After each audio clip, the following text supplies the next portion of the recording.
Hey guys, so welcome to my top 10 books that I read in 2014.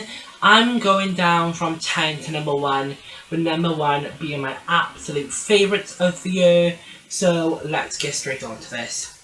In 10th place we have The Book of Life by Deborah Harkness. This is the final book in the All Souls trilogy and I loved it. I give it 5 stars. It was a great conclusion. I am obsessed with this series. It's one of my all-time favourites. My only least favourite thing about this was the action scenes didn't always capture my attention, but other than that it was an epic finale and I can't wait to see what else Deborah Harkness writes because her writing is just so good and I'm obsessed with these characters so much.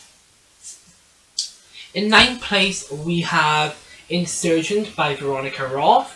I read the entire trilogy in January and Insurgent was 100% my favourite book out of the whole entire trilogy. I felt like there was a lot more world development in this one and also more character development. Because Thorn Tress definitely aren't my favourite characters. My favourite is 100% Christina, but I really enjoyed this one and I will be doing a reread of the entire trilogy ready for the Insurgent movie, even though it doesn't look too good, but still. In 8th place is The Host by Stephenie Meyer. This is a sci-fi dystopian novel that really surprised me. I did a bad thing and watched the movie before I read the book, and basically I loved the movie that much I ordered the book so I can read it, and it became my favourite. It was so good. It's a long book, but it's a great read, different, and this book to me shows that Stephenie Meyer can 100% write.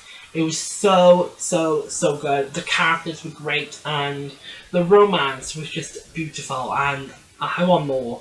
I want more. In 7th place we have Noughts and Crosses by Malorie Blackman. This book really surprised me because I'm not the biggest dystopian fan. I tend to find that YA dystopian is very generic and kind of follows the same plot over and over. But this one was so good. The characters of Callum and Seth were outstanding. The romance between them was great. The storyline was so different. So this is based on racism, which I thought was just a great idea because it's a really hard time now and I think more and more people really need to read this book because it really makes you think. Like, I was thinking the entire way through while also enjoying the movie, enjoying the book, but that's why I felt it was so good because it also read like a movie. I loved it so much. It was outstanding. So good. In 6th place we have The Queen of Zombie Hearts by Gina Showalter. This is the third and final book in the White Rabbit Chronicles. I loved this book. It was the best in the trilogy, and that's a surprise because the entire trilogy is 5-star worthy. The first book was like this, the second book went up to this, and the third book was like that.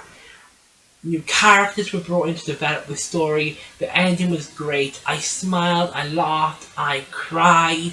It's how a perfect end should have been. This is how you end a trilogy, guys. Suzanne Collins and Veronica Roth should really look to Sheena because that is how you end a trilogy. So good. In 5th place we have City of Heavenly Fire by Cassandra Clare. This was brilliant. This ended the Mortal Instruments. I am obsessed with the Mortal Instruments. It ended it perfectly. And it also introduced us to the next series called The Dark Artifices, with the first book being called Lady Midnight. And I'm so excited for it. Emma Carstairs reminds me just so much of Jason Clary mixed together, which I think is a perfect match. And I love the sassiness, and I can't wait.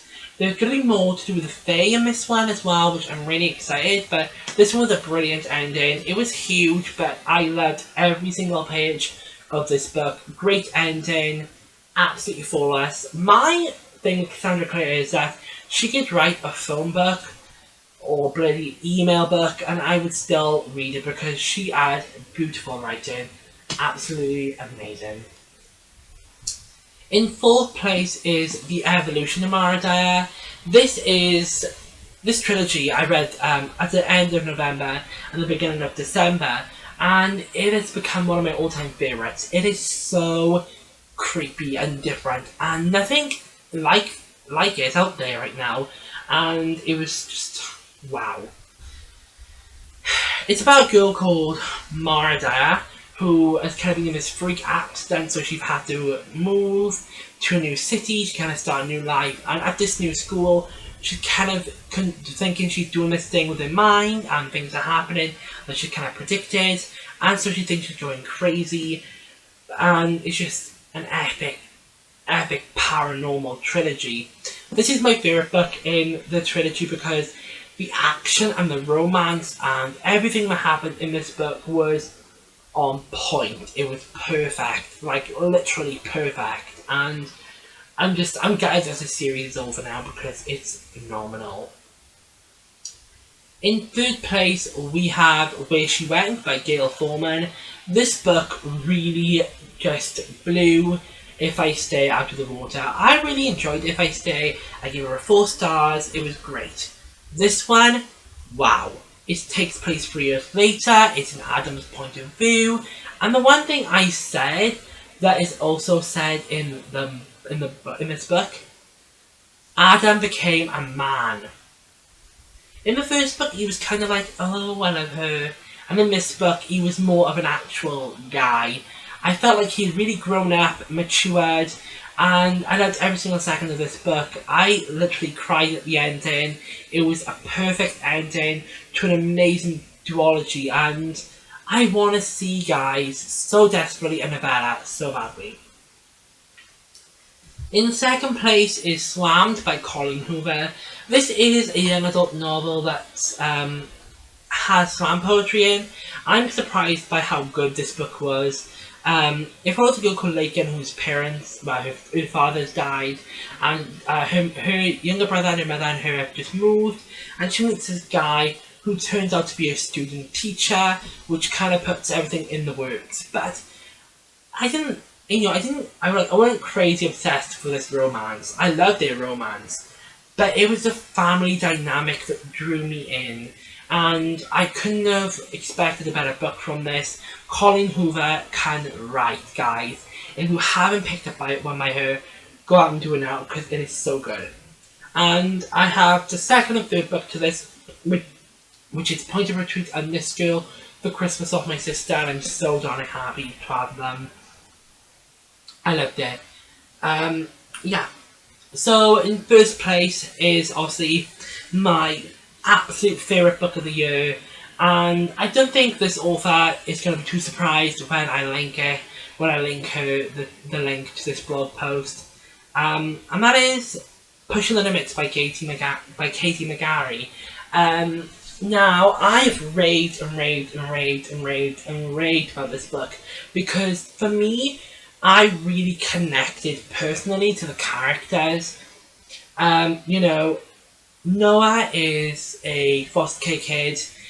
His brothers are living with, foster parent. He's with his shit family, and his parents are dead. He doesn't know what to do. He's like stuck in limbo, and his one dream is to get his brothers back. And Echo had this huge accident that kind of caused her to go from, school loyalty to like school tramphood, basically. And two broken souls come together despite their differences to create a massive heart, and that's just something that really connected me. Katie McGarry wrote Noah like an actual guy. Like, it wasn't all, oh, she's cute, she's got a gorgeous smile. This was on point. I can't really say it's how I think because I'm not straight, but if you're going to imagine a straight 16, 17-year-old guy, they would think about, personal assets of the breasts and stuff like that. And that's what Noah did, and that's why I loved it so much. Two great characters. I really understood Echo because I suffer from severe depression myself, and, I've been in situations that I kind of just don't know how I managed to come out of, and she is like that. I literally believe that Echo is my spirit animal. like she is my spirit animal, because we are just so similar with just different genders. But yeah, absolutely love this book. I 100% recommend anything Katie McGarry writes, because she is outstanding, and she's probably the nicest author on Twitter ever. She replies all the time to me. She sent me stuff, which is so nice of her. And I just absolutely love this book, and I'm so excited to be reading Breaking the Rules next month when it comes out in paperback, because I can't wait to see where their story continues on. And yeah. So those were my top 10 books of 2014. I will link all the Goodreads pages for each book down below in the blog part, and I'll also talk a bit more about that. But yeah. So I'll see you guys for my most disappointing books of 2014. So yeah, bye.